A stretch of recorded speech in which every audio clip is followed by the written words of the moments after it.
Bonjour, bienvenue dans Lumière intérieure. Je suis ravie de vous retrouver pour vous présenter un acteur très connu par les fans de la série et du film Kaamelott, où il incarne le roi Léodagan. Mais ce n'est pas qu'un héros de légende arthurienne, il est bien plus que ça. J'ai la joie d'accueillir Lionel Astier. Bonjour. Bonjour. Ravi d'être avec nous dans Lumière intérieure. Moi aussi. Bon, je le disais, j'ai fait référence évidemment à Kaamelott. Est-ce que ça vous agace pas un petit peu qu'on vous rappelle toujours cette série et ce film qui est sorti en 2021 ? Non, ça m'agace pas parce que c'est une... comment dire, la série en tout cas c'est une télévision que j'ai aimé faire. J'ai aimé qu'on fasse ce genre de télé-là. Et moi, je faisais beaucoup de théâtre avant. C'est cette série qui m'a amené à une petite notoriété. Et non, j'en suis fier même. J'en suis fier. Mais c'est vrai qu'on vous associe constamment à ce roi de la Carmélide. Pas constamment, mais souvent. Mais souvent. Fréquemment, oui. Bon, pas d'agacement. Vous le disiez vous-même, et je le disais, vous avez beaucoup d'autres cordes à votre arc. Vous êtes comédien de théâtre, vous étiez à l'affiche d'une 60aine de pièces, dont la dernière en date qui s'appelle Drôle de gens, qui était au Théâtre de la Renaissance à Paris, qui vient de refermer ses portes et qui part en tournée en octobre prochain, que j'ai eu la chance de voir et qui est une pièce absolument jubilatoire, écrite par une jeune et talentueuse auteure qui s'appelle Jade Rose Parker, qui joue aussi dans la pièce. Qui joue dans la pièce. Alors, vous êtes dans cette pièce un homme politique, marié à Carla, incarnée par Victoria Abril, sublime, exubérante comme elle l'est, et vous découvrez, début de la pièce, que la femme que vous avez épousée il y a 30 ans n'est pas tout à fait celle que vous pensiez avoir épousée. Je résume un petit peu. C'est le moins qu'on puisse pitch. dire. Disons que ma femme se prénomme Carla et que j'apprends que dans une vie passée, alors il y a de ça 30, on va dire 40 ans, elle s'est appelée Carlos. Voilà, donc Ma femme est un homme. Ma femme est un homme, oui, voilà. Et effectivement, la pièce part de ce postulat. C'est pas simplement là-dessus, évidemment, on parle de transgenre, on parle de transsexualité, on dit transgenre, je crois. C'est pas simplement là-dessus, c'est une pièce sur l'identité. C'est une pièce sur l'identité, puisque en tant que couple, justement, on n'a pas pu avoir d'enfant, forcément. On a adopté. Donc, c'est l'identité de Carla, c'est l'identité de notre fille adoptive qui veut retrouver ses parents biologiques, et c'est l'identité de ce pauvre homme politique qui trouve tout d'un coup sa vie bascule, puisqu'il l'apprend en même temps que le public. Sa vie bascule, il est complètement bousculé par ça. Il retrouve plus ses repères, enfin voilà. Puis en plus, il est en danger politiquement, parce qu'il est en pleine campagne électorale, enfin dans la dernière ligne droite d'une campagne électorale, il est en tête des sondages. Si quelqu'un apprenait ça... Pièce qui tombe à point nommé. Comment ? C'est une pièce qui est tombée à point nommé en cette année électorale. C'est une pièce qui interroge le public, puisque le quatrième mur saute à un moment donné, elle surprend le public, puisqu'il est pris à partie. C'est finalement une pièce sur la tolérance. C'est une pièce sur la tolérance, c'est une pièce sur l'acceptation de l'autre. Même si... Et c'est toujours agréable de faire passer ce genre de choses par la comédie, parce que quand on est sérieux avec ces choses-là, souvent on peut être rébarbatif, même si les intentions sont bonnes, mais la comédie est un excellent passeur pour ça, pour ce genre de choses. Et bon, vous étiez là, vous avez vu... Oui, non, c'est extraordinaire. On rit pas mal. On rit beaucoup, et en même temps, c'est vrai qu'on s'interroge... Oui. Sur la position adoptée par François. C'est ça. Vis-à-vis de cette découverte. C'est pas évident, c'est vrai, d'être confronté à une surprise de ce type, de ce genre, entre guillemets. Oui, c'est ça. Alors moi, mon personnage est un peu... le fait qu'il l'apprenne en même temps que le public, c'est une chose qu'il a... D'abord, il apprend que ça fait 30 ans de secrets, 30 ans de mensonges, enfin on peut dire, en tout cas par omission, puisque son épouse ne lui a pas dit.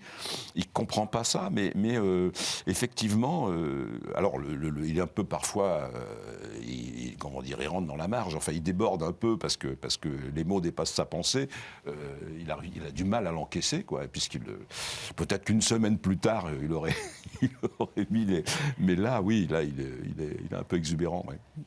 En tout cas, c'est vraiment un moment incroyable, exceptionnelle. Ça faisait longtemps que je n'avais pas autant ri et profité d'une pièce de théâtre. Et puis, bon, vous parlez de Jade Rose Parker. Effectivement, moi, mon choix s'est porté... une jeune femme qui a moins de 30 ans, hein, quand même. C'est une femme qui a 31 ans. Et elle a écrit cette pièce à l'âge de 27 ans, je crois. Et c'est vrai qu'on peut dire, bon, est-ce que vous voulez parler d'une pièce ou est-ce que vous parlez du transgenre et tout ça? Ça n'a pas tellement d'importance. Ce qui compte, c'est comment c'est écrit.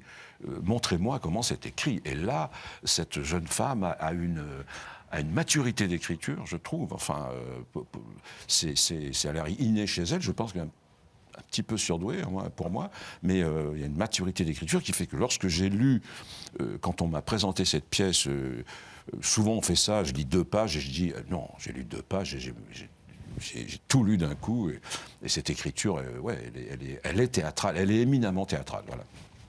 Absolument, il y a un acte 1, il y a un acte 2, il y a aussi une très belle mise en scène par Jérémy Lippmann. Oui. C'est extrêmement bien joué en tout cas, félicitations. Victoria Abril aussi, les 2 autres comédiens également, et il y a aussi le jeune Axel Huet. Qui incarne aussi un jeune homme politique en devenir. Oui, je crois qu'on va parler de ces gens-là, de Jade Rose Parker. Et Jade Rose Parker, qui joue également votre fille adoptive non, tous les deux sont dans la vraiment pièce. Excellents. Donc vraiment des moments de rire et des moments de réflexion sur cette question de l'identité. Alors évidemment, ça passe par le transgenre, mais ça passe aussi par d'autres questionnements sur l'identité en général, sur l'autre, comme vous le disiez très justement. Cette tolérance vis-à-vis de l'autre, qui imprègne votre propre parcours d'ailleurs, puisque vous êtes aussi auteur vous-même de pièces et de spectacles de théâtre, une dizaine je crois, et notamment celle qui vous tient je crois le plus à cœur, La Nuit des Camisards, qui a été jouée entre 2008 et 2018, une dizaine d'années. Je crois que vous avez accueilli 40 000 spectateurs dans les Cévennes. C'est un spectacle d'été, en tout cas de plein air, donc d'été. Oui, souvent dans les forêts, voilà. Les Camisards, je le rappelle, qui sont ces paysans protestants de la région des Cévennes, de votre région, là où vous êtes né, qui se sont rebellés au moment de la révocation de l'édit de Nantes en 1685. Et ça a mené à la guerre des Cévennes. Et vous racontez d'ailleurs le début de cette guerre des Cévennes, c'était en 1702. 1702-1704. Voilà, ça c'est la guerre des Cévennes. Et c'est vraiment une histoire qui vous tient profondément à cœur, puisque vous-même vous êtes né à Alès.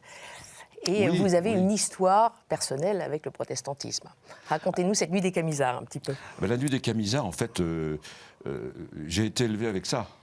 J'ai été élevé avec cette histoire, parce que dans les livres d'histoire, elle est très discrète. Elle est très...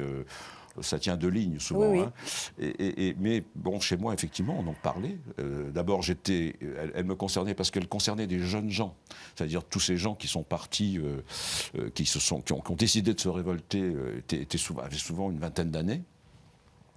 Et donc, oui, ça m'a intéressé. Et j'ai un ami, Gilbert Rouvière, nous sommes de la même ville, et on faisait du théâtre ensemble. On se disait quand même, un jour, il faudra qu'on fasse quelque chose sur nos racines, enfin voilà. Et j'ai écrit la pièce et il l'a mise en scène. Et effectivement, on tenait beaucoup à ce qu'elle soit en plein air et à ce qu'elle soit dans les Cévennes. C'est-à-dire qu'effectivement, on est allé chercher des lieux qui n'avaient jamais accueilli évidemment de théâtre, mais des lieux sauvages, parfois des lieux de mémoire, des lieux de bataille ou des lieux de...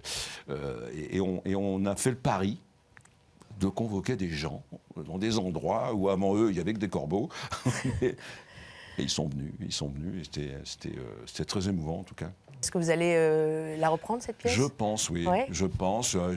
Peut-être que j'en écrirai une autre, parce qu'elle concerne beaucoup de choses, en fait. Si je peux parler de la Nuit des Camisards, pour moi, c'était bien sûr les racines, mais ce n'est pas seulement ça. C'est-à-dire que j'aime bien ce théâtre-là qui parle...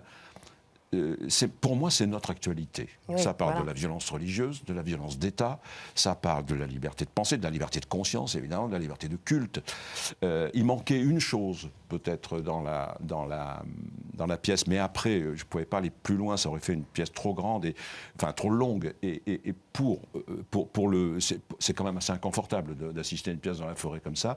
Il manquait la question des fugitifs, c'est-à-dire ce qu'on appelle aujourd'hui les migrants, puisque 200 000 Huguenots ont quitté ont quitté clandestinement la France à ce moment-là. Mais effectivement, pour moi, c'était pas simplement nos racines, c'était de dire, très curieusement, on parle de ce qui nous arrive, quoi. On parle de cette violence d'État, de cette violence religieuse. C'est une chance. C'était une chance pour nous, avec Gilbert, d'avoir un sujet comme ça, de théâtre, qui parle de l'actualité. Et qui soit ancien, c'est-à-dire qui soit vieux de 3 siècles, et qui, du coup, devient une fable, ce qui est propre au théâtre, voilà. Une actualité de révolte, Ouais. une actualité de colère. J'ai lu quelque part que vous avez dit « la colère m'a souvent habité, a souvent été présente dans ma vie Ouais, ». Est-ce que c'est ça aussi que vous vouliez jouer, montrer? Il y avait une espèce de colère en vous Non, la colère... Qui avait besoin d'une autre incarnation? La colère, en fait, elle est venue...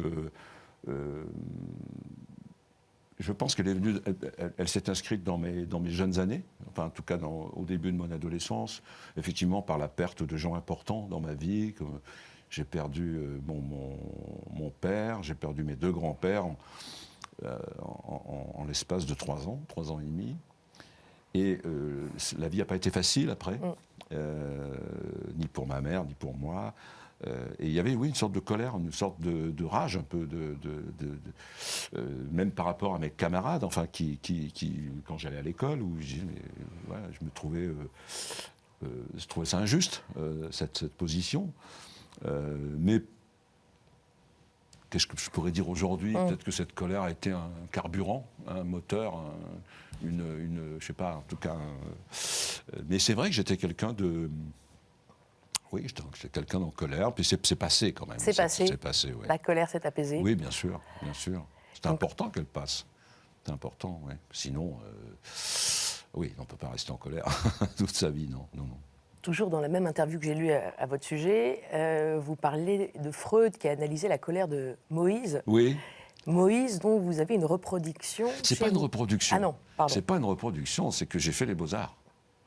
Absolument, Et j'ai lu ça dans cet article l'un aussi. de mes premiers, j'avais tous les matins, j'avais des cours de dessin, on faisait des dessins assez gigantesques, hein, des dessins et j'ai toujours ce dessin que j'ai réalisé par... C'est vous qui l'avez... C'est moi qui l'ai réalisé. Et c'est un des premiers,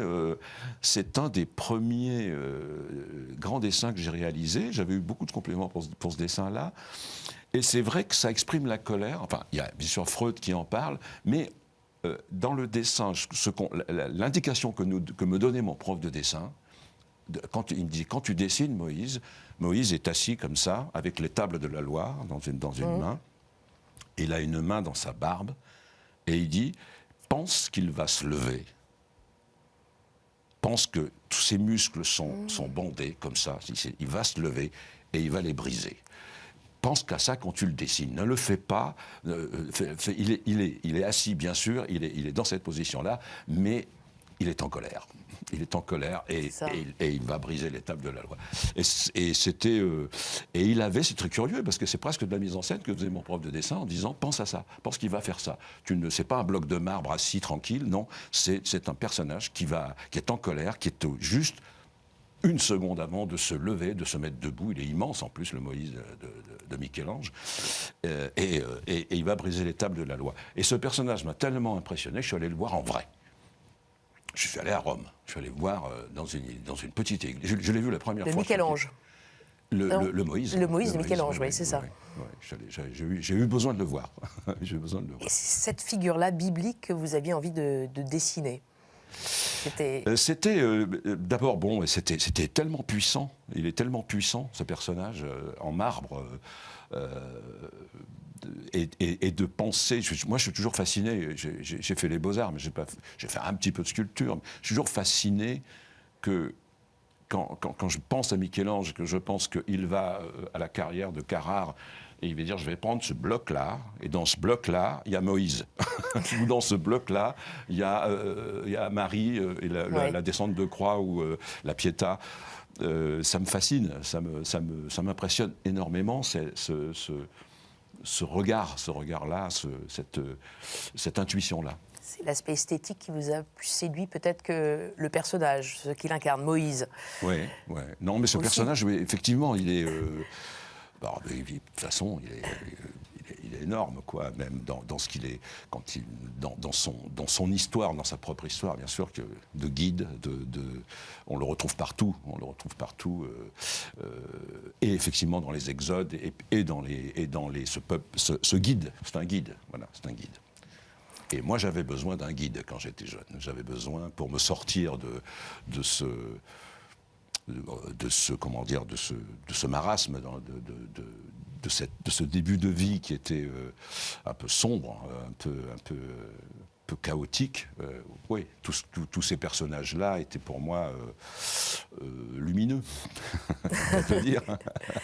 On va continuer à évoquer votre enfance et votre carrière avec cette deuxième partie d'émission où je vais m'éclipser, vous allez rester là et je vais vous proposer 4 mots, à vous de nous les éclairer dans Lumière D'accord, intérieure. je vais essayer. Mais oui, à tout de suite. À tout de suite.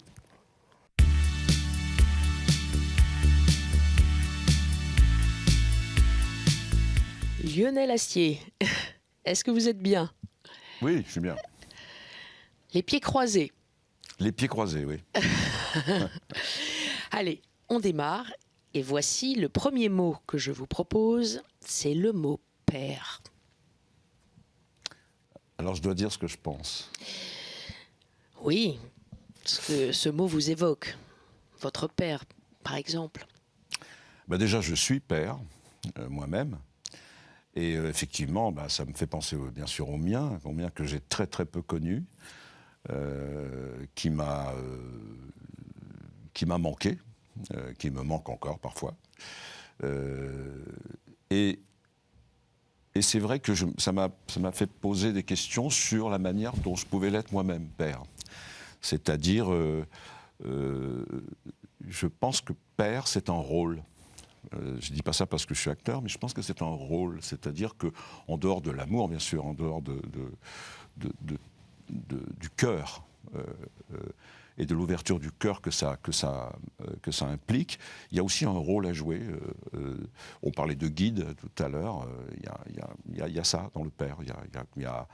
Il a un... oui, il met des limites, il met des choses. Enfin, il est voilà, c'est à la fois simple et complexe, mais et bon, il n'y est pas là, mais il y a grand-père aussi. C'est-à-dire que c'est encore une variante de la paternité qui est avec un petit recul, puisque quand on a des petits enfants.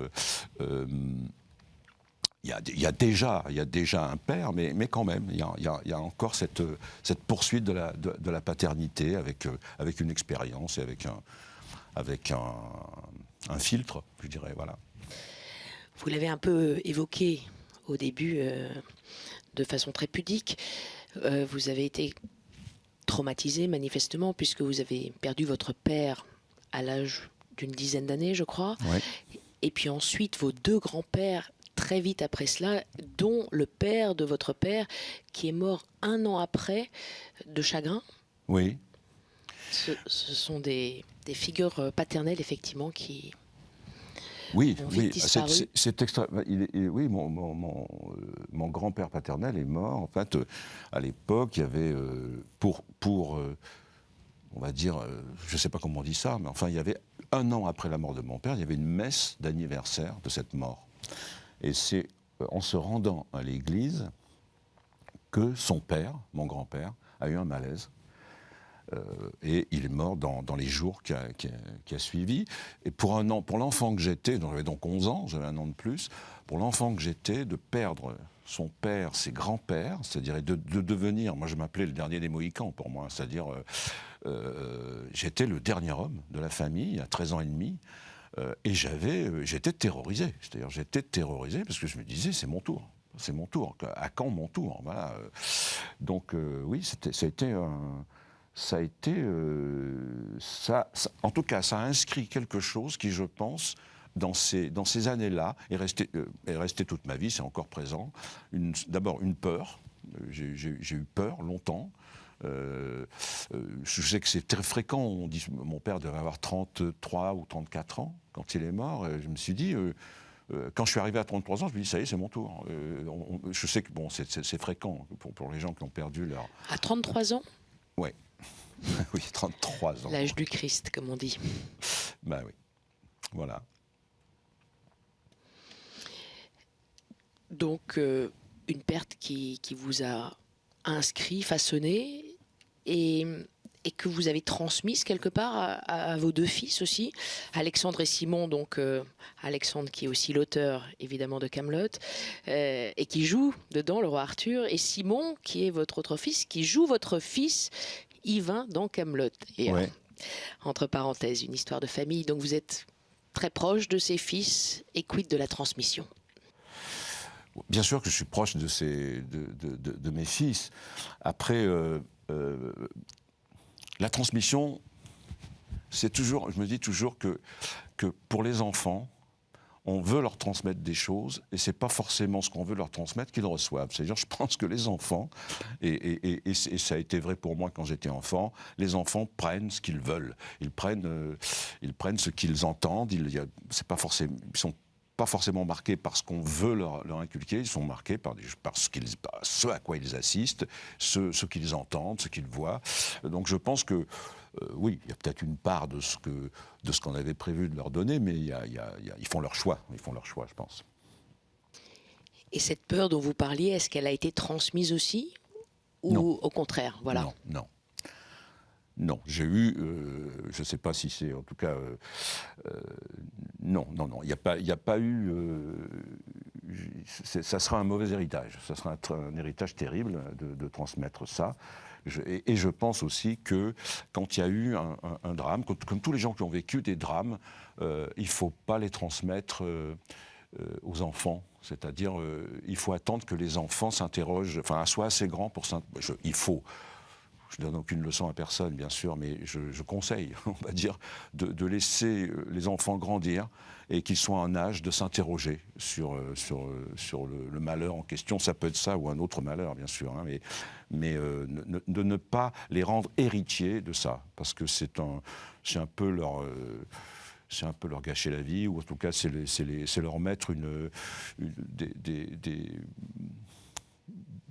des obstacles qui vont les gêner. Donc il faut les laisser être en âge de poser les questions.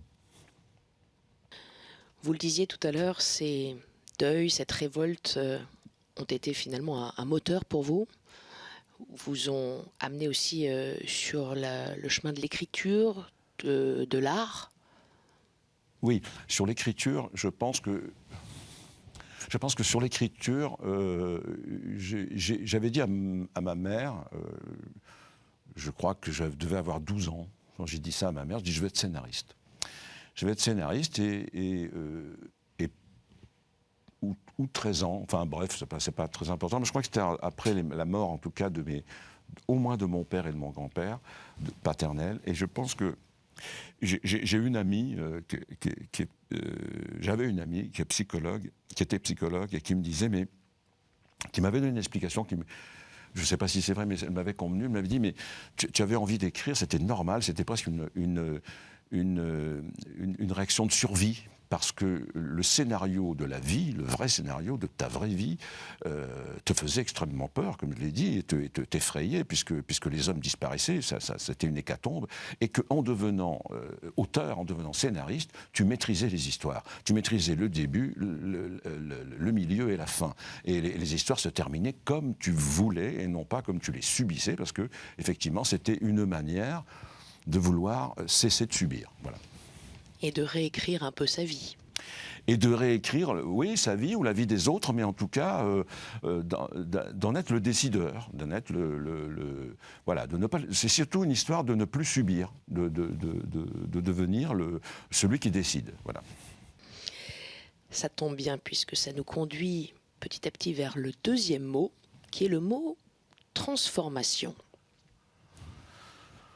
Transformation, ça me fait penser tout de suite à... on parle d'écriture, en restant dans l'écriture, la transformation, pour moi, c'est tout ce qui fait c'est tout ce qui est au cœur des histoires et au cœur de la vie de chacun. C'est-à-dire qu'on est là, pour moi, on est là dans la vie pour se transformer. C'est-à-dire qu'on on est dans un milieu et on va faire quelque chose dans notre vie. Et ce désir qu'on a de faire quelque chose, de devenir quelque chose, de faire un métier, va impliquer une transformation. C'est l'histoire de tous les scénarios, de tous les films du monde. Il y a un personnage, un protagoniste, homme ou femme, qui part d'un milieu qui lui est ordinaire, qui est son milieu, et qui par un incident qui va déclencher les choses, va être obligé de changer de monde. Et c'est un monde qui, dans un premier temps, il va le subir, ou elle va le subir, mais en le subissant, elle va aussi en apprendre les règles et se transformer pour pouvoir enfin agir et obtenir ce qu'elle veut, ou ce qu'il veut, voilà. Pour moi, la transformation, c'est ça. C'est-à-dire, c'est l'histoire d'une vie. C'est la vie. On est là pour se transformer. Voilà. Les épreuves façonnent et transforment également. Ce sont les épreuves, bien sûr, qui transforment. C'est-à-dire, c'est pour ça que je dis que c'est un monde.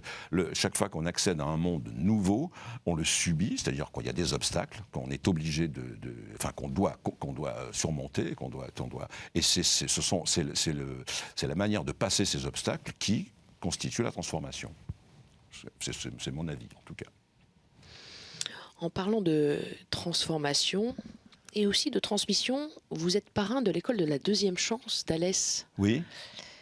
Là aussi, c'est une histoire de transformation. Ah, tout à fait. Tout à fait. Et puis c'est exactement ce que je leur ai raconté. C'est-à-dire, je leur ai dit, j'ai pris effectivement ce qu'on appelle les structures d'écriture. Je leur ai dit, voilà, si vous prenez n'importe quel scénario de film ou n'importe quelle histoire, un héros qui n'a pas vécu des épreuves, qui n'a pas surmonté des épreuves, n'est pas un héros. C'est-à-dire que ce sont souvent des enfants qui ont eu des débuts de vie difficiles, soit par la maladie, soit par des parents ou absents ou qui n'assumaient pas leur rôle ou qui les ont abandonnés, ou voilà. Et effectivement, ils ont un début de vie difficile, un début de vie où parfois certains sont allés jusqu'à vouloir disparaître, jusqu'à vouloir en finir, en disant « je ne suis pas fait pour cette vie ». Mais toutes ces épreuves-là, d'abord, on arrive à des jeunes gens qui, eux aussi, alors qu'ils sont à peine de jeunes hommes ou de jeunes femmes, ont déjà une maturité, parce que ces épreuves-là leur ont donné une maturité. Mais effectivement, je les ai abordés par la structure d'écriture en leur disant « voilà, tous les héros ont surmonté, ont eu des épreuves, et c'est ces épreuves qui en ont fait des héros, parce qu'ils ont combattu, parce qu'ils ont surmonté les obstacles, et maintenant ils sont maîtres de leur vie, c'est-à-dire ils sont libres devant la vie. C'est le résultat de ces épreuves qui leur a donné cette liberté devant la vie. Comme vous êtes aussi un héros. Nous sommes tous des héros, vous aussi, des héroïnes. Nous sommes tous des héros. Nous sommes tous, voilà, dans la mesure où nous sommes là, nous avons voulu des choses et nous les avons obtenues, nous sommes tous, peu ou prou, des héros, oui, et des héroïnes. Mais des héros qui se jugent un petit peu, qui se considèrent à l'aune de leurs épreuves, à vous entendre. Non, je ne juge pas les épreuves, c'est-à-dire que peu importe... on ne va pas faire des concours de douleur ou des concours de... Non, c'est simplement qu'à partir du moment où toutes les histoires racontent le fait que un ou une protagoniste veut quelque chose et raconte ce qu'il fait pour l'obtenir. À partir de là, oui, nous sommes tous des héros, quel que soit, que ce soit très douloureux, que ce soit, ou que ce soit, en tout cas, chacun a besoin de se dépasser à un moment et de devenir, on devient soi-même un peu par cette transformation, justement, par ce mot-là. On devient soi-même. C'est pas une vraie... On parlait de transgenre tout à l'heure, on parlait de tout ça. Les transgenres, ça m'a toujours fasciné parce que Et ça me fascine toujours, parce que l'idée d'être un homme extérieurement et de se sentir femme et de vouloir rétablir les choses, de rétablir ce qu'elles appellent, elles, une vérité, c'est-à-dire de dire je vais devenir une femme, mais je vais devenir moi-même surtout, c'est ça. C'est-à-dire, je pense que la transformation dont on parle là, c'est devenir soi-même. C'est pas devenir quelqu'un d'autre, c'est au contraire se rapprocher de soi-même. Voilà. C'est ce que je pense. Je vous propose le troisième mot. Oui. Le mot abbé. Abbé. Qu'est-ce que je pourrais vous dire sur l'abbé? Oh, il y a souvent des abbés dans votre parcours. Ah, il y a un abbé dont j'ai fait un personnage principal de La Nuit des Camisards, L'abbé dont on a du parlé, Chéla. qui est l'abbé du Chéla. Et en tout cas, donc, quand j'ai écrit La Nuit des Camisards, alors, cet abbé-là, quand j'ai écrit La Nuit des Camisards, finissons les phrases, je voulais absolument, étant donné que ce sont des protestants qui ont été persécutés par des catholiques, la révocation de l'édit de Nantes, interdiction d'exercer la religion protestante, les temples rasés, interdiction de sortir du royaume, etc., obligation d'être catholique. Je ne voulais pas pourtant écrire une pièce avec des méchants catholiques et des bons protestants. Je voulais que chacun soit convaincu de sa tâche. Et l'abbé du Chéla, pour moi, était un homme convaincu de sa tâche. Alors, c'était un noble, un aristocrate, donc du début du XVIIIe, et je pense que cet homme-là n'avait pas forcément une vocation d'abbé. C'est-à-dire que dans les familles, il y avait l'aîné qui faisait une carrière militaire, et puis le suivant, il ne pouvait pas faire une carrière militaire, donc il faisait une carrière religieuse. Je ne suis pas sûr que c'était sa vocation. Il avait un petit côté quand même militaire au fond de lui. C'était un homme qui allait à cheval, l'épée au côté, les bottes de cavalier. Il était quand même assez musclé. Il interrogeait lui-même ses prisonniers.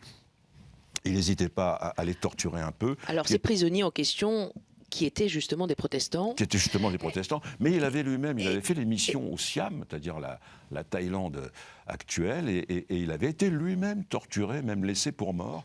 Et il avait donc été persécuté, et il était devenu persécuteur. On aurait pu penser que non, mais en tout cas, voilà.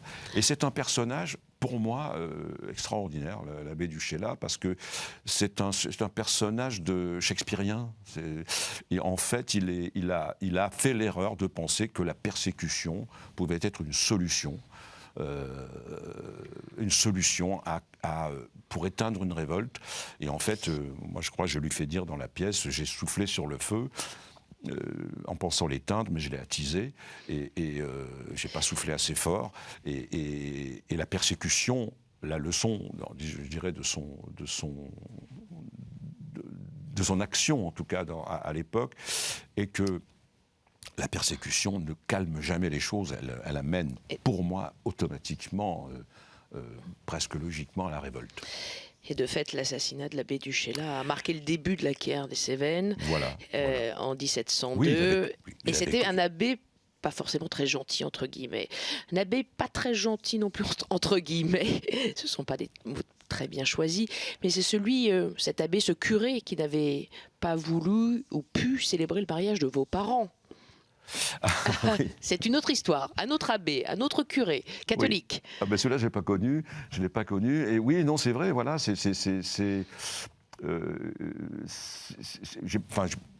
comment dire, quand mon père est allé voir cet abbé pour se marier, que lui a dit, puisque tu te maries avec une protestante, je ne pourrai pas vous marier. Votre père catholique, donc. Oui.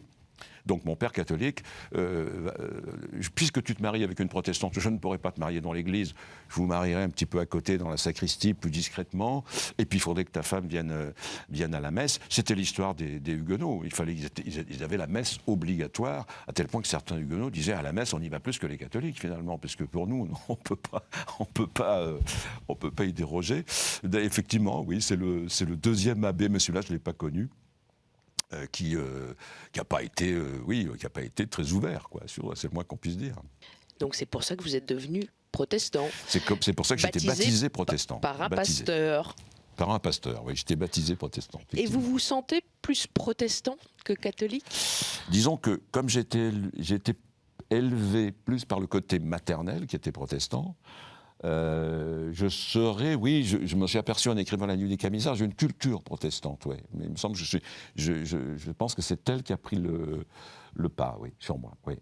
Je m'en suis rendu compte assez tard, hein, je vous avoue, parce que c'était pas des gens, les protestants de ma famille n'étaient pas des gens qui allaient au temple, c'était pas des gens, mais il y avait une manière de prier à la maison, c'était assez discret comme ça, et oui, on va dire que peut-être que je me sens de culture protestante.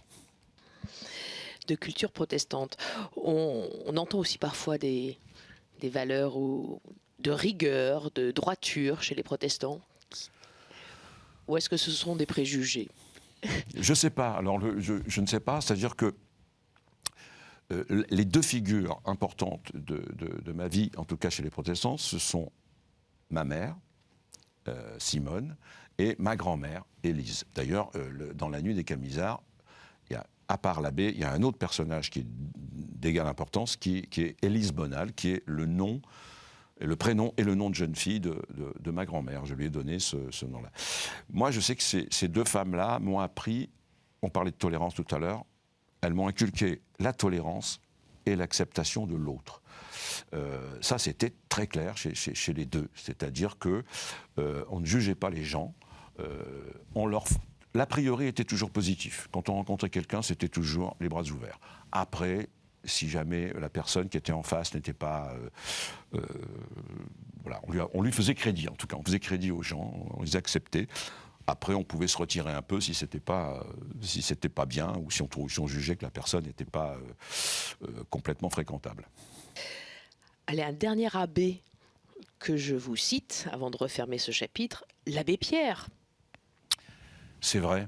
L'abbé Pierre, Permis de vivre, une pièce écrite par lui. Permis de vivre, effectivement. L'abbé Pierre, ça c'est une aventure de ma vie d'acteur.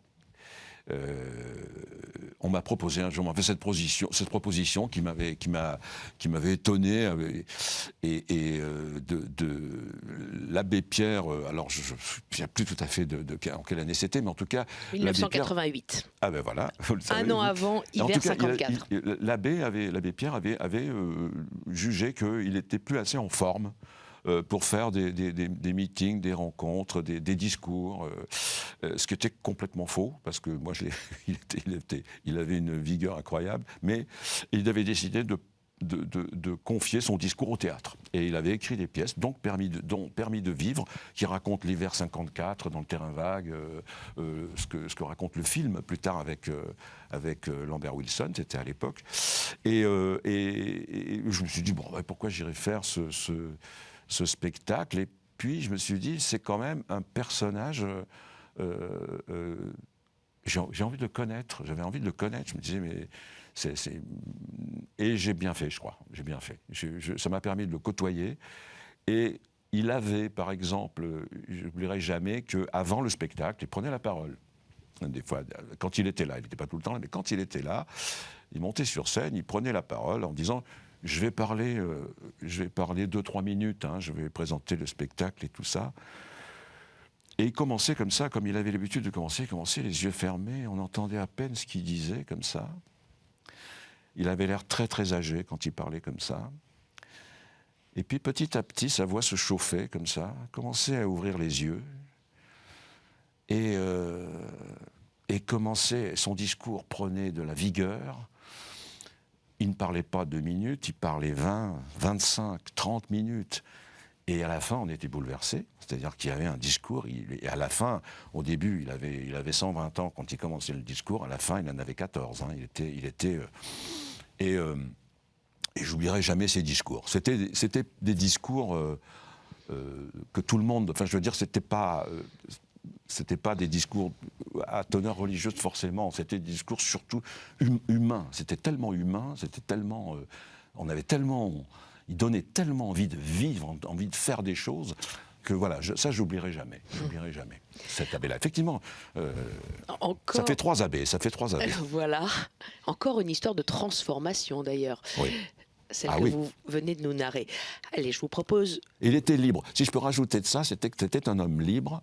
C'est-à-dire, je me souviens aussi de discours face à des personnalités politiques où il les engueulait comme des gamins, en leur disant la place que vous avez, c'est un devoir pour vous. Il parle évidemment, c'était les sans-abri, enfin, il était libre, c'était un homme libre. Il avait été député. Oui, un homme libre. Allez, on passe au 4e et dernier mot. Au-delà. Au-delà, on parle de l'au-delà. Alors là, l'au-delà, écoutez, pour moi, je sais pas. Au-delà des mots. Au-delà des mots, au-delà, ouais, ou l'au-delà, enfin l'après. Je saurais pas trop. Si je parle de l'au-delà, c'est-à-dire de. Alors, on m'a raconté certaines choses, que vous étiez passionné, en tout cas très intéressé par les EMI, les expériences de mort imminente. Oui, ça m'a intéressé. Et vous avez visionné un certain nombre de témoignages à ce sujet. Oui. Pourquoi, Non, quand je parle, pourquoi cet intérêt? Oui, mais c'est une des parties de l'au-delà, ou pas? Oui, bien sûr. En tout cas, si on parle de l'au-delà, ça veut dire qu'est-ce qu'il y a après? Qu'est-ce qu'il y a après nous? Et c'est une question qu'on se pose. Je pense que les religions, la philosophie, toutes les croyances, je parle de toutes les croyances, c'est-à-dire on peut croire en Dieu, mais on croit aussi, regardez, si je dis par exemple, il n'y en a pas là, mais si je dis je touche du bois, c'est une croyance pour moi. C'est-à-dire ça veut dire que quand quelqu'un dit je touche du bois, ça veut dire que il pense que quelque part, il y a une entité qui, s'il ne touche pas du bois, va le mettre un peu en difficulté ou passer sous une échelle, ou la superstition, ou l'astrologie, ou des choses comme ça. Donc, je pense, moi, que les humains, on est assez croyants d'une certaine manière. On peut croire, moi, par exemple, je suis un peu persuadé que mes ancêtres m'accompagnent. Voilà, c'est une façon de penser qu'il y a autre chose. Tout cela, c'est quand même pour... effectivement se préparer, accepter cette idée de mourir, cette idée de mort, voilà, c'est toutes ces choses-là, la philosophie, comme je disais. Cela rassure aussi. Ça rassure et ça nous... Oui, c'est-à-dire effectivement, c'est désespérant de penser que le jour où on s'éteint, comme on dit, c'est fini. Donc, le pari de Pascal. Comment ? Le pari de Pascal. Voilà. Et donc, sur ce plan-là, après, au-delà des choses, au-delà des mots, je pense que oui, il y aurait beaucoup à dire en fait là-dessus. C'est-à-dire sur ce que nous... Je joue un homme politique dans la pièce Drôle de genre. Je pense qu'il y a au-delà des mots, au-delà du discours. C'est-à-dire, je pense aussi qu'il y a des gens qui dégagent quelque chose, qui simplement, on n'a pas besoin. Là, je suis un peu maladroit là-dessus, ou je ne saurais pas comment le dire, mais dont on sent le cœur tout de suite, on sent en présence de qui on est, c'est-à-dire qu'on est justement au-delà des choses, au-delà des mots, au-delà de l'expression, on sent bien qu'en face de nous, quelque chose se dégage, une chaleur, un cœur. Moi, je suis très sensible à ces choses-là quand je rencontre les gens. C'est-à-dire, je ne saurais pas dire pourquoi, mais j'ai senti que j'étais en présence d'une personne bienveillante, tolérante peut-être. Ça se respire presque, voilà. Revenons un petit peu pour finir sur ce terme de au-delà. On pense évidemment au ciel. Est-ce que vous y pensez souvent? Et quel est votre rapport à la foi finalement? J'y pense. Je prends de l'âge, donc forcément, oui, c'est pas une obsession. Il y a toujours aussi le fait que malgré l'âge que j'ai ma maman. J'ai toujours ma maman. Je trouve très important ces choses-là. Quand tout d'un coup... Qui a 91 ans, je crois. Qui a 91 ans, oui. Donc on est, j'ai encore, quand on est le dernier, vous savez, c'est toujours pareil. C'est un peu ce qui s'est passé dans ma jeunesse quand on parlait de mon père. C'est-à-dire que perdre un père, par exemple, avant un grand-père, pour un enfant, c'est bouleversant. De perdre, que la personne jeune s'en aille avant la personne âgée, c'est toujours bouleversant. Parce que ça voulait dire, ah bon, d'accord, donc la mort vient chercher aussi les jeunes. Donc elle peut venir me chercher moi, même avant mon prochain grand-père. Donc c'est ça qui m'a fait, qui, je crois, a été à l'origine de la peur.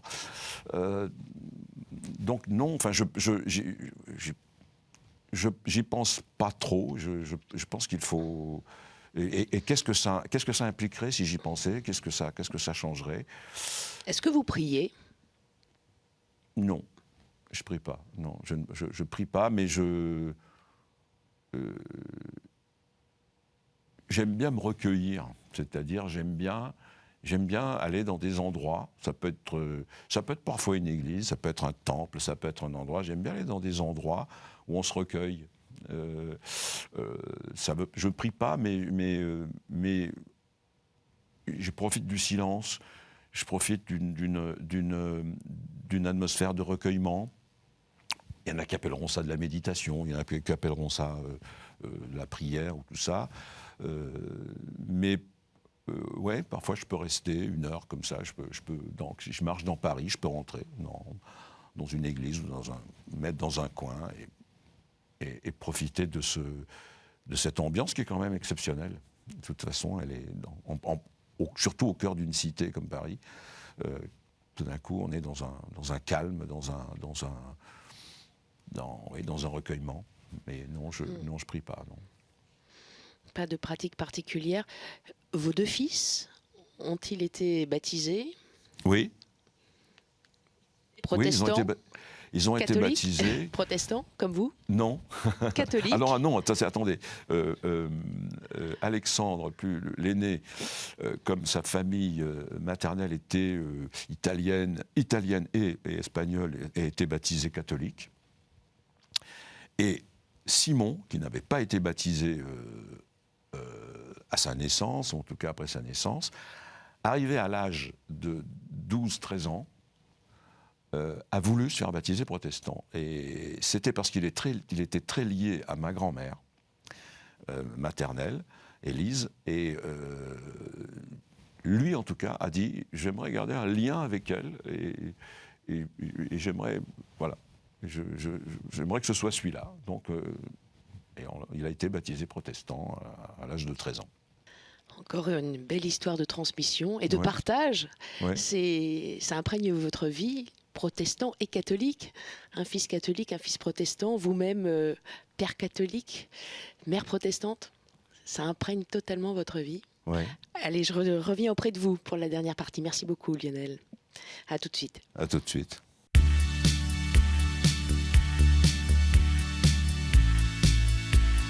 Là, Lionel, je suis de nouveau auprès de vous. Alors, comment est-ce que vous avez ressenti cette expérience? Celle que nous venons de vivre? Absolument. Ben, très bien, c'est-à-dire que... Après, bon, il y a un peu de maladresse parce que les choses me surprennent et j'essaye de... Je pense que quand je vais partir, j'aurais dû dire ça. L'esprit d'escalier, ça arrive souvent. Ça me paraît inévitable. Mi-confessionnel, mi-divan. Oui, non, mais c'est intéressant parce que Vous connaissez l'un et l'autre? Oui, non. Ni l'un ni l'autre. Non. C'est-à-dire, en fait, non, mais c'est intéressant, en tout cas, d'avoir une conversation de ce genre-là, qui n'est pas simplement une émission de promo, qui est aussi une émission sur l'humain. Donc, de toute façon, c'est intéressant. De toute façon. Il y a un mot qui vous a particulièrement touché parmi les mots présentés? Je pense que c'est transformation. C'est celui qui me paraît le plus raconter notre vie, la vie. C'est-à-dire, c'est celui qui est le plus vivant là-dedans. Nous sommes là pour ça. J'ai l'impression que nous sommes là pour ça. C'est cette transformation c'est ce chemin qu'on fait vers soi-même, quoi, pour moi, la transformation. C'est pour se rapprocher de soi-même, pour devenir soi-même, voilà. Et là, vous avez commencé à toucher vous-même depuis pas mal de temps.